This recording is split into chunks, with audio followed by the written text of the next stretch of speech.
Yo peeps, Dad Pants here. Just getting ready to head out for our annual trip to northern Minnesota, northern Michigan. The Fun Hog machine is ready to go. Lance is loaded up. Got the AC on, plugged into the shore power right now, and motorbikes and bicycles are on the trailer, so that's good. Kara's going to be driving the Kilt Toyota right here behind me. She's got her e-bike on the stern, and she's going to do a little bit of camping inside that for the one night that she's going to be camping with us tomorrow night, which is at the Wabac State Park up in Upper Michigan off of US 2.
To a semifinal.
There's another one. We'll take that. Heck yeah.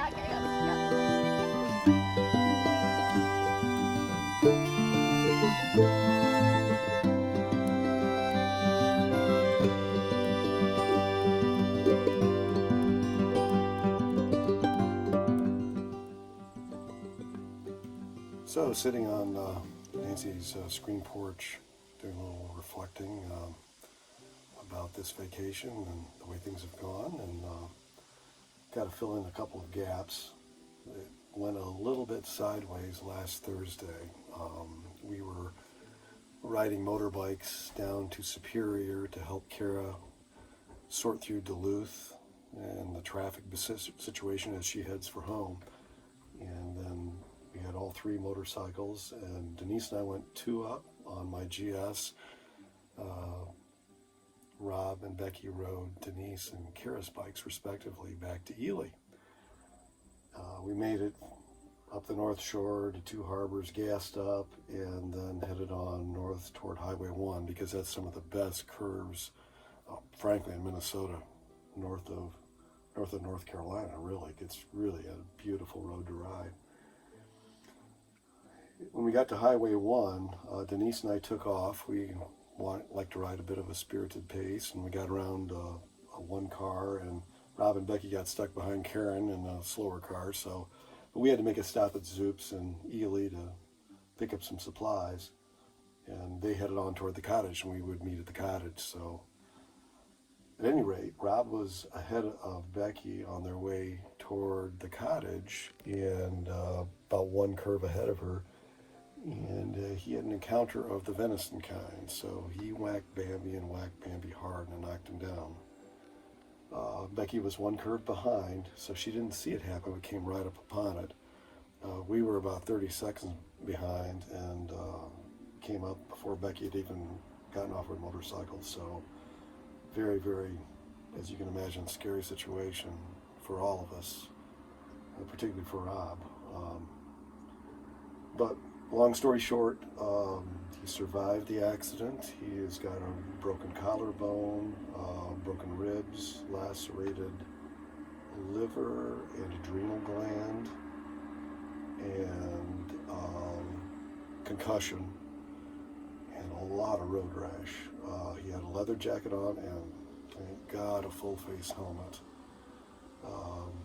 But he wasn't wearing gloves, so his hands got beat up. He was wearing jeans, his knees got beat up, but he had boots, leather jacket, and a full face helmet, so it saved a fair amount of grief. So we've been kind of parked at the cabin. Today is Tuesday, so we've been parked here for 5 days and dealing with the symptoms of a concussion, and it's very serious. And he's slowly getting things back, so we're thrilled about that. God is good. Rob survived, and every indication was that he was not alive when we came up on him. But he took a helicopter ride to Duluth, and it's been a sober time of reflection for motorcyclists. And no, I'm not giving it up. Denise and Kara aren't giving it up, but we have made the decision after reflection that we're going to move toward airbag jackets, and that's going to be our go-to from now on, because with the injuries Rob suffered, he had, like I say, a leather jacket on, but his jacket wasn't armored. He didn't have back armor, shoulder or elbow armor, and he had that. It might have mitigated a lot of it, but the airbag jackets from Helite, I think, would really do a lot. So that's the plan. Ryan, Rob's son, is up here. He flew into Duluth on Saturday, so he's going to drive the rig back. We're heading back through Marquette, and we'll get some pictures of that. And then Rob and Becky's daughter, Tara and Shane are on their way here. They'll be here in a couple of hours, and they're going to head back and take him back in a van, hopefully get him back to convalesce at home. It's been a blessing to be here to convalesce for him, and because you get to look at the lake. I mean, it frankly does not suck. You want to take a peek at what my view is right now. It's got a rainstorm coming. I'm sitting on the screen porch with a cocktail, and it's delightful. But at any rate, that's kind of where we are with the vacation. Not what we planned at all. Certainly not what Rob planned, but we are really blessed that Rob is with us and survived and lives to ride another day if he chooses to. But I guess my message to any of you out there who are motorcyclists: all the gear, all the time. Full face helmet, no question. Gloves, armored pants. You're playing with fire because you don't know where the deer is going to come from. Rob is a very experienced rider. He's never had an accident. He never dropped a bike.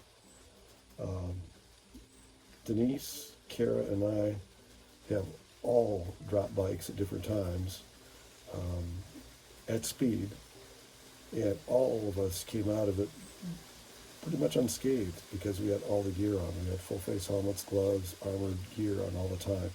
But I'm going to step it up. I'm going to step it up to the airbag style that incorporates both armor and airbag that inflates in 1/10 of a second when you depart your motorcycle. So we'll see. We appreciate your prayers for Rob and Becky, and again, God is good. This could have been a lot worse.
Cheers. Dad pants out.